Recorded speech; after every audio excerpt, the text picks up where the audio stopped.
नमस्कार, फाइटर समाचार में आपका स्वागत है। पेश आज 27 मई सुबह 6 बजे राजस्थान की खास खबरें। केंद्रीय गृह मंत्री अमित शाह ने मंगलवार को बीकानेर में भारत पाकिस्तान अंतर्राष्ट्रीय बॉर्डर की ऐतिहासिक सांचू पोस्ट का दौरा किया। दो बड़ी जंगों की गवाह रही इस पोस्ट पर जाने वाले वे देश के पहले गृह मंत्री बने हैं। इस दौरान मुख्यमंत्री भजनलाल शर्मा भी उनके साथ मौजूद रहे। गृह मंत्री ने पोस्ट पर मुस्तैद सीमा सुरक्षा बल के जवानों से मुलाकात कर उनका हौसला बढ़ाया। इसके बाद बीकानेर स्थित बीएसएफ मुख्यालय में एक उच्च स्तरीय बैठक आयोजित की गई, जिसमें 5 सीमावर्ती जिलों के कलेक्टर, एसपी और सुरक्षा एजेंसियों के वरिष्ठ अधिकारियों के साथ तस्करी व घुसपैठ रोकने जैसे मुद्दों पर चर्चा हुई। इस अवसर पर गृह मंत्री ने वाइब्रेंट विलेज योजना के दूसरे चरण की शुरुआत की, जिसके तहत राजस्थान के सीमावर्ती 184 गांवों को पक्की सड़कों और 4G नेटवर्क से जोड़ा जाएगा। इससे पहले पुलिस ने काले झंडे दिखाने की योजना बना रहे एनएसयूआई जिला अध्यक्ष को हिरासत में लिया। अटल सेवा केंद्रों पर तैनात सुरक्षा कर्मियों का पीएफ और ईएसआई का पैसा जमा नहीं कराने वाली फर्मों को ब्लैकलिस्ट किया जाएगा। पंचायती राज विभाग को मिल रही शिकायतों के बाद जिला परिषद के सभी सीईओ को इस संबंध में सख्त कार्रवाई के निर्देश जारी किए गए हैं।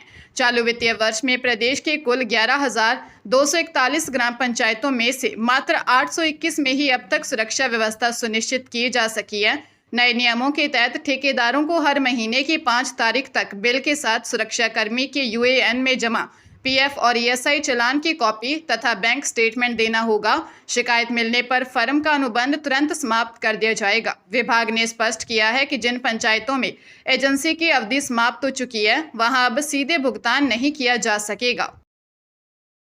उदयपुर के बडगाम थाना क्षेत्र में जादू टोने से इलाज करने के नाम पर लाखों के जेवर और नकदी हड़पने का सनसनीखेज मामला सामने आया है। झाड़ोल निवासी प्रेम कुमार आहारी ने एक महिला समेत 3 बदमाशों के खिलाफ मामला दर्ज करवाया है। रिपोर्ट के अनुसार पीड़ित परिवार अपनी बीमार सास के इलाज के लिए एमबी हॉस्पिटल आया था। वहां सुपर स्पेशलिटी ब्लॉक के बाहर बदमाशों ने उन्हें जादू टोने से बीमारी ठीक करने का झांसा दिया। बदमाशों के बुने जाल में फंसकर पीड़ित परिवार उनके साथ ऑटो में रवाना हो गया। रास्ते में बदमाशों ने शमशान में गाड़ने की बात कहकर झांसे से महिला के सोने चांदी के जेवर उतरवा लिए और ससुर से 5,000 रुपये भी ऐंठ लिए। इसके बाद बदमाश दोनों को चेतक सर्किल पर छोड़कर फरार हो गए। पुलिस ने केस दर्ज कर बदमाशों की तलाश शुरू कर दी है।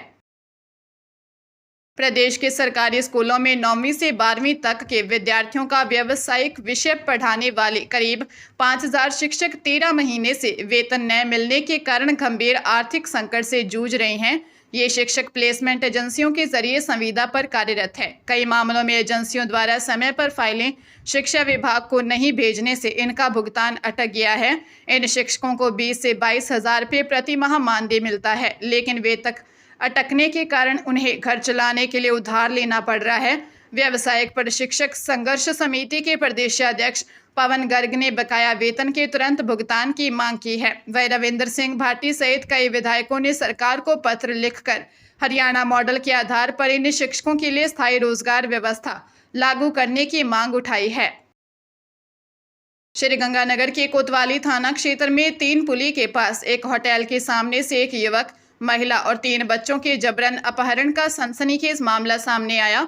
रायसिंह नगर निवासी प्रार्थी कैलाश ने पुरानी रंजिश के चलते अपने रिश्तेदार विनोद कुमार और उसके साथियों पर इस वारदात को अंजाम देने का आरोप लगाया है। रिपोर्ट के अनुसार आरोपी विनोद 3-4 युवकों के साथ आया और प्रार्थिया को धक्का देकर उसके पति इंद्रजीत, अन्य महिला कमला और उनके 3 बच्चों को जबरन एक सफेद रंग की गाड़ी में डालकर फरार हो गया। पीड़िता ने आशंका जताई है कि आरोपी उसके पति इंद्रजीत की हत्या कर सकते हैं। पुलिस ने मामला दर्ज कर अपहृत लोगों की सुरक्षित बरामदगी और आरोपियों की गिरफ्तारी के लिए जांच शुरू कर दी है। चित्तौड़गढ़ के भादसौड़ा थाना क्षेत्र के बांगुड़ के पास एक निजी सवारी बस अनियंत्रित होकर डिवाइडर तोड़ते हुए हाईवे पर पलट गई। इस दर्दनाक हादसे में 12 निवासी 32 वर्षीय यात्री रघुवीर मीणा की मौत हो गई, जबकि 25 से 30 अन्य यात्री घायल हो गए। राजनंदिनी नामक यह बस चित्तौड़गढ़ से सांवलियाजी जा रही थी, जिसमें सवार श्रद्धालु भगवान के दर्शन के लिए निकले थे।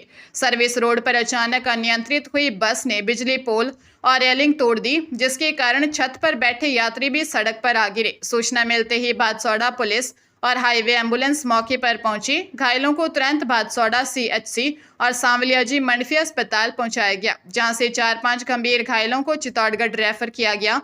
प्रारंभिक जांच में सामने आया कि बस बिना परमिट के संचालित की जा रही थी।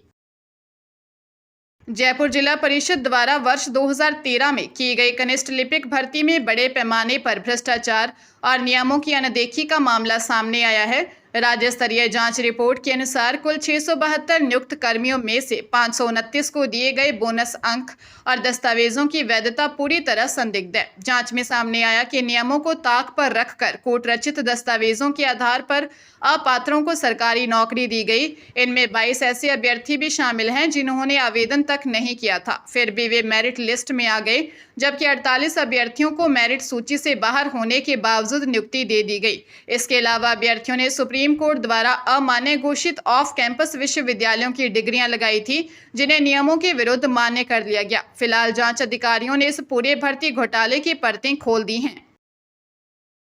श्रीगंगानगर की प्रसिद्ध संस्था श्री कल्याण भूमि गौ सेवा सदन ने आमजन से फर्जी संस्थाओं और नकली दान संग्रह करने वालों से सतर्क रहने की अपील की है। संस्था के वित्त मंत्री सुरेंद्र गुप्ता ने बताया कि कुछ असामाजिक तत्व अपनी गाड़ियों पर श्री सीताराम जी गौ सेवा समिति कल्याण भूमि नामक फर्जी बोर्ड लगाकर शहर से अवैध नकद दान और सामग्री जुटा रहे हैं। उन्होंने स्पष्ट किया कि इस नाम से पदमपुर रोड पर कोई भी पंजीकृत संस्था या कार्यालय संचालित नहीं है। यह धोखाधड़ी बेजुबान पशुओं के नाम पर लोगों की धार्मिक आस्था का गलत फायदा उठाने के लिए की जा रही है। संस्था ने अपील की है कि लोग केवल अधिकृत वाहनों और पहचान पत्र धारक सेवादारों को ही दान दें। किसी भी संदिग्ध गतिविधि की सूचना तुरंत संस्था के दूरभाष नंबर 0154247698 पर दें, ताकि कानूनी कार्रवाई की जा सके। बेलवाड़ा पुलिस की विशेष टीम ने पंडेर कोटड़ी मार्ग पर सड़क के बीच पड़ी 940 किलो वजनी चांदी की सिल्ली को चोरी होने और हादसे से बचा लिया। इसकी कीमत करीब 90 लाख रुपए बताई जा रही है। जिला विशेष शाखा की टीम बीसलपुर बांध में मुख्यमंत्री की ड्यूटी देकर लौट रही थी, तभी कांस्टेबल राघवेंद्र सिंह की नजर सड़क पर पड़ी इस चमकीली धातु पर गई। पुलिस ने 2 टीमें बनाकर जांच शुरू की, जिसमें एक टीम सिल्ली की निगरानी करती रही और दूसरी वाहन की तलाश में जुट गई। कुछ दूरी पर हिंदुस्तान जिंक का एक वाहन मिला, जिसके चालक कालूराम को सिल्ली गिरने की भनक तक नहीं थी। जांच में सामने आया कि यह चांदी की सिल्ली उसी वाहन से गिरी थी जिस पर हिंदुस्तान जिंक का स्टिकर भी लगा था। पुलिस ने जेसीबी की मदद से सिल्ली को दोबारा सुरक्षित वाहन में रखवाया। धौलपुर के करौली धौलपुर हाईवे पर सदर थाना क्षेत्र में एक दर्दनाक सड़क हादसे में 9 महीने की मासूम बच्ची की मौत हो गई और 6 अन्य लोग गंभीर घायल हो गए। सभी श्रद्धालु आगरा जिले के नगला लालदास गांव के निवासी थे और कैला देवी मंदिर से मासूम तान्या का मुंडन संस्कार करवाकर टेम्पो से लौट रहे थे। पॉलीटेक्निक कॉलेज के पास एक तेज रफ्तार अज्ञात वाहन ने उनके टेम्पो को जोरदार टक्कर मार दी। सूचना पर सदर थाना पुलिस ने लोगों की मदद से घायलों को तुरंत जिला अस्पताल पहुंचाया, जहां से गंभीर घायल 3 लोगों को आगरा रेफर किया। इलाज के दौरान 9 महीने की मासूम तान्या ने दम तोड़ दिया। घायलों में राजेश, आशा, मोहिनी, पांचो, मीणा और नंदिनी शामिल है। पुलिस ने मामला दर्ज कर अज्ञात वाहन की तलाश शुरू कर दी है। हरियाणा के सोनीपत के कुंडली क्षेत्र में हुए ट्रिपल मर्डर मामले में पुलिस जांच में चौंकाने वाले खुलासे हुए हैं। शुरुआती जांच के अनुसार आरोपी ब्रह्मा प्रकाश पड़ोस में रहने वाली महिला स्वाति पर गलत नजर रखता था। रविवार रात जब महिला का पति घर पर नहीं था तो आरोपी जबरदस्ती उसके घर में घुस गया। महिला द्वारा विरोध करने और शोर मचाने पर आरोपी ने चाकू से उसकी हत्या कर दी। महिला की आवाज सुनकर बचाने आए पड़ोसी विजय और सुनीता पर भी आरोपी ने हमला कर उन्हें मौत के घाट उतार दिया। हैरानी करने वाली बात यह है कि 3 हत्याएं करने के बाद आरोपी ने अपने कमरे में जाकर आराम से खाना खाया। पुलिस ने तत्परता दिखाते हुए आरोपी को कुछ ही घंटों में गिरफ्तार कर लिया। जांच में सामने आया कि आरोपी पर महाराष्ट्र में भी पहले एक मामला दर्ज है।